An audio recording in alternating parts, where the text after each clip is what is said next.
Share market बोला किंवा Nifty बोला, आजच्या तारखेला आपण म्हणू शकतो की बेअर लोकांच्या कचाट्यातून निफ्टी बाहेर पडलेली आहे आणि होपफुली मार्केटची दिशा वरच्या बाजूने असू शकते. ह्याच्या मागचे महत्वाचे काय असे रिझन्स आहेत, मला वाटतं एक दोन तीन रिझन्स आहेत, ते आपल्या व्हिडिओमध्ये डिस्कस करणार आहोत. आणि ओव्हरऑल आपला जो वेताळ पॅटर्नची फॉर्मेशन जी कंप्लीट झालेली दिसते, ओके, त्याच्यामुळे पण एक टेक्निकल मार्केटमध्ये एक इंटरेस्टिंग मुवमेंट डिमांड सप्लाय झोनच्या हिशोबाने ते पण आपण काय आहे ते पण आपण डिस्कस करूया. व्हिडिओ मधली इन्फॉर्मेशन जर तुमच्या उपयोगी वाटत असेल, तुम्हाला काहीतरी शिकायला भेटत असेल, तर एक लाईक देण्यासाठी लाजू नका. आणि एक मेहनत अजून करायची असेल तर आपला हा व्हिडिओ जास्तीत जास्त मराठी माणसांपर्यंत शेअर करण्यात माझी मदत करा. माझा इंट्रोडक्शन करून घेतो. जय हिंद, जय महाराष्ट्र मित्रांनो. मी आहे महेश पाटील, शेअर मार्केट मधला एक ट्रेडर आणि इन्व्हेस्टर. जर तुम्हाला शेअर मार्केट माझ्याकडे शिकायचं असेल तर व्हिडिओच्या डिस्क्रिप्शन सेक्शनमध्ये हे लिंक दिलेलं आहे. या लिंकमध्ये क्लिक करून तुमचं नाव, मोबाईल नंबर, ईमेल ऍड्रेस या तिन्ही गोष्टी माझ्या व्हॉट्सअपला पाठवा. एक 24चा वेळ तुम्ही रिप्लाय करतील. ऑफर काय दिली ती पण डिस्क्रिप्शन वाचून घ्या, नंतर या लिंकवरती क्लिक करून जॉईन करा. माझ्या या फ्री वेबिनार सिरीजच्या बॅचेस दर 15 दिवसाला सुरू होतात. तर चला व्हिडिओची पण सुरुवात करूया. सर्वप्रथम आपण महत्वाचे डेटा पॉइंट्स आहेत काय ते आपण बघून घेऊया, कारण आपले टेक्निक जे कट्टर फॉलोअर्स त्यांना ऑलरेडी माहिती आहे वेताळ पॅटर्न कसा दिसतोय सोबत. ओके, सर्वात महत्वाची गोष्ट जी आपल्याला बघायला भेटते की आपण जर FIDI डेटा जर बघायला गेला, फायनान्शियल फॉरेन इन्स्टिट्यूशनल इन्व्हेस्टर्स आणि डोमेस्टिक DIचा डेटा जर बघायला गेलो तर आपल्याला एक गोष्ट दिसते, मेनली FI लोक नॉर्मली मार्केटला चालवतात, कारण त्यांचा मोमेंटम ऑफ द फंड एकदम वेगाने येतो आणि वेगाने जातो.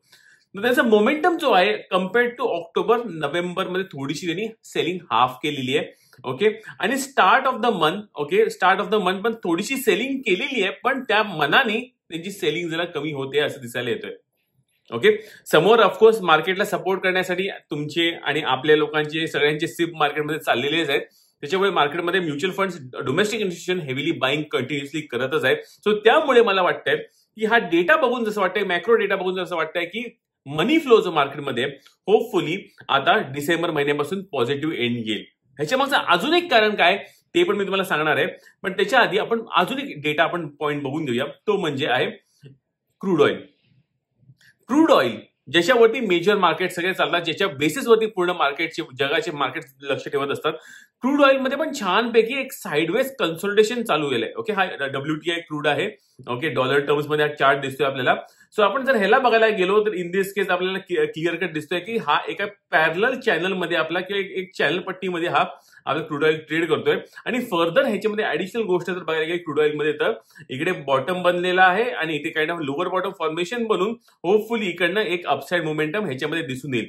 सो क्रूड ऑइलची जर मोमेंटम जर even for that matter sideways जरी राहिली, ओके, तर मार्केटला चांगलंच आहे मी असं म्हणेन. आणि पण थोडीशी वर जरी गेली, ओके, एकदम वर नाही पण थोडीशी जरी वर गेली तर आपल्याला कळेल की ओके इकॉनॉमिक रिकव्हरी चालू आहे. सगळे लोकांना क्रूड ऑइल प्राइस वर कधी जाणार जेव्हा डिमांड आहे ना क्रूड ऑइलला तेव्हा, राईट. क्रूड ऑइल जर खाली पडलं ऍक्च्युअली काही ठराविक सेक्टर्सना बरं असतं, पण ओव्हरऑल ते दर्शवतं की बाबा ओव्हरऑल जागतिक मंदी सुरू झाली असं आपण दाखवतो. पण हे काही दिसत नाही, उलट छान ते कन्सल्टेशन करून क्रूड ऑइलचा पण एक पॉईंट आपण घेऊ शकतो.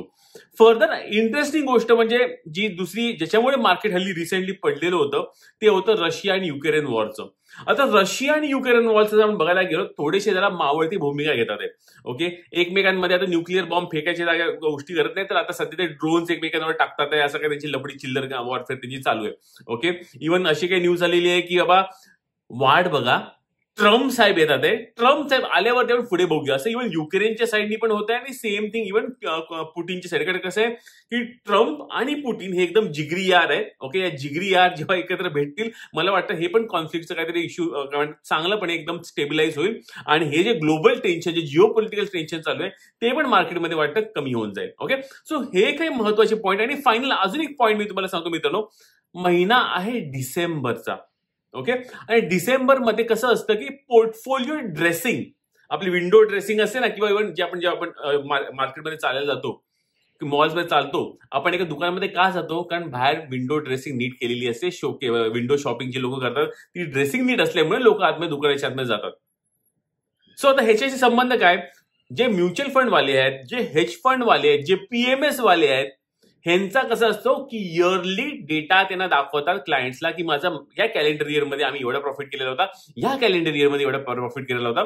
सो जेव्हा पण त्यांचा डिसेंबर महिना जर त्यांचा चांगला जात असतील आणि डिसेंबर महिन्याला जेवढं वर जाऊन त्यांचा एनएव्ही या पोर्टफोलिओ व्हॅल्यू याचा परफॉर्मन्स त्यांना दाखवता येईल तेवढं चांगलं आहे. सो त्यामुळे मित्रांनो सगळे म्युच्युअल फंडवाले जेवढी पण लोक आहेत ते मेक शुअर करतात की आपला जो एनएव्ही आहे तो हायएस्ट पॉईंटवरती आपल्याला कसा नेता येईल त्यांचा विचार असतो. इन दिस केस माझा पण तोच फोकस आहे. ऑलराईट, सो फार आपला माझं अकाउंट साईज सप्टेंबर पासून 0 वर नेलेलं होतं. तिकडनं सो फार आता ऑलमोस्ट 38,19,000 पोहोचलेलं आहे.